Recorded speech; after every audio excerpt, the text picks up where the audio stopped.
Usa ka 74 anyos nga lalaking senior citizen ang patay human giingong napaakan og isdang needlefish o balo samtang naligo og dagat sa Misamis Oriental.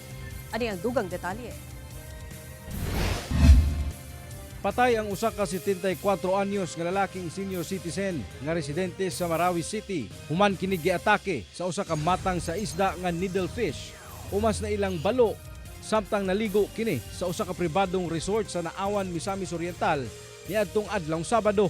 Sumala sa PNP Naawan nga alas 3 sa hapon niadtong December 13 dihang na-report kanila ug nagpatabang tungod adunay nalumos sa maong dagat. Apan dihang nadala kini sa ospital, nakita matud pa ang usa ka samad sa iyang tuo nga abaga nga daw natusukan.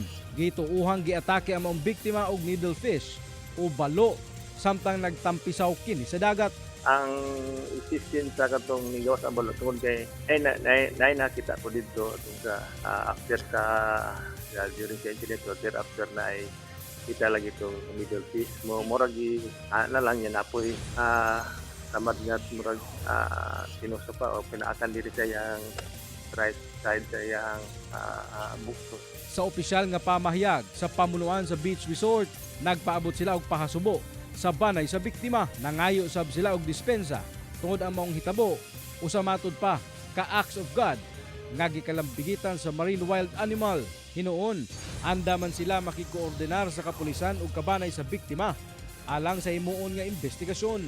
Ginasuwayan pa sa GMA Regional TV1 Mindanao ug kuha ang kabahin sa pamilya sa namatay nga biktima. Ako si James Paulo Yap, 1 Mindanao.